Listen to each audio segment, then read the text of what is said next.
2025 has been a big year for me. I spent the last few years measuring my success in life by my work, and this year has been different. I've had to slow down, breathe, and look back on how I got here. This feels like the year I was wishing for during Big Fella Moments 2021, where I wished to work on my relationships with my friends and family more. I was admittedly disappointed in myself for the lack of many creative projects, but when I look back, I'm proud of the bonds I was able to build and restore.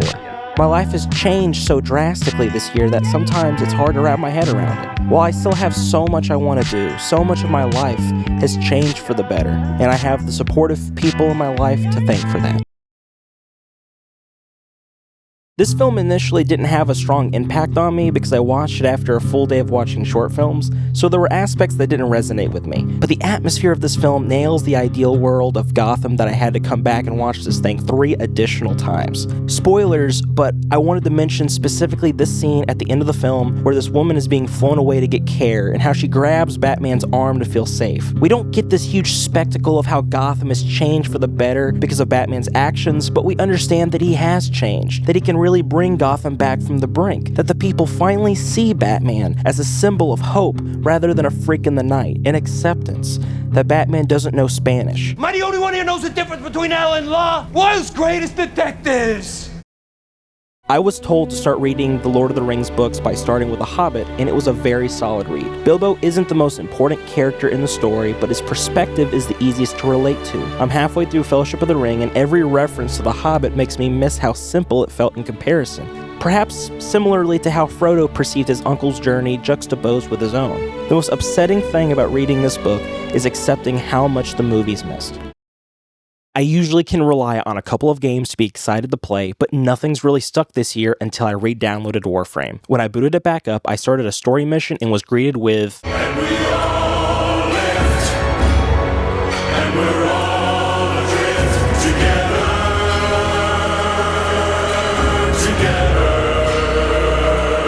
From here, I think I blacked out and lost the last few months of my life to this game. It's a ninja with a gun in space, but it's also Sea of Thieves, but it's also roguelike, but it's also Hades, but it's also Guitar Hero.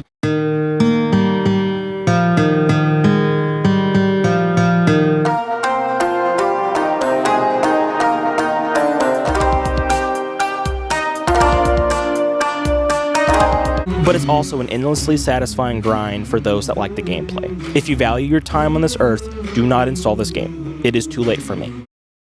A while ago, I made the best movie that I have ever made up until that point. This film became a major catalyst for my love of directing. It was a wonderful collaboration between supportive friends, but it was rushed in pre-production. I'll always cherish this film, but I've wondered what could have been, almost to the point of remaking it. Then I saw the director. The ground is going to open up and swallow the evil. This film said everything I wanted to say, and with a mature perspective on the subject matter. Right, and there's gonna be the best part. You ready for the best part? Here's the best part. It's wonderful.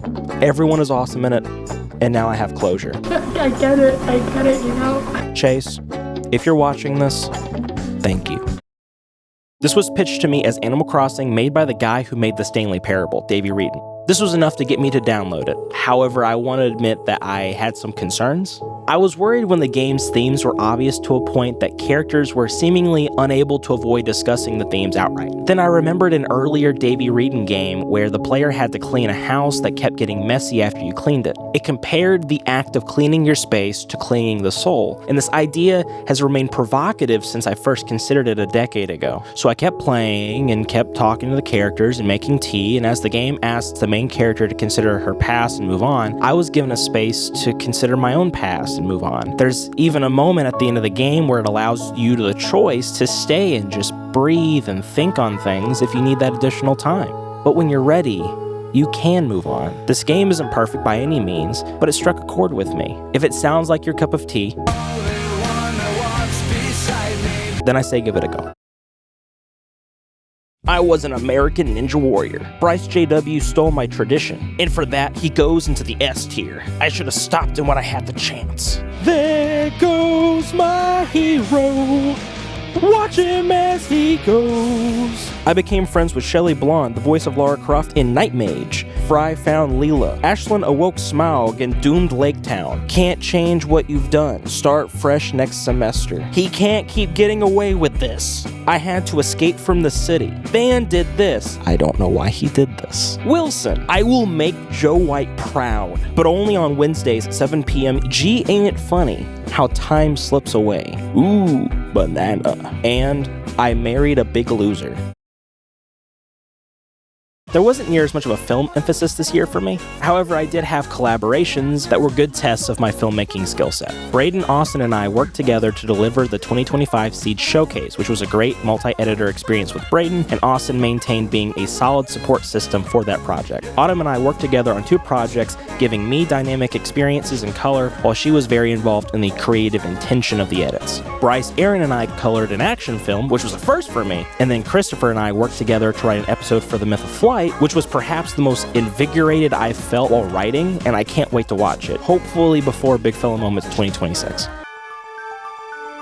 The Big Loser Award is given to the person who has had the most significant positive impact on my life in a given year. This person didn't have to be there all the time because they didn't need to be. Their impact was felt nonetheless. There was a long list of contenders this year because I've been blessed with the people who've chosen to have me in their life, but I've got to give it to one person.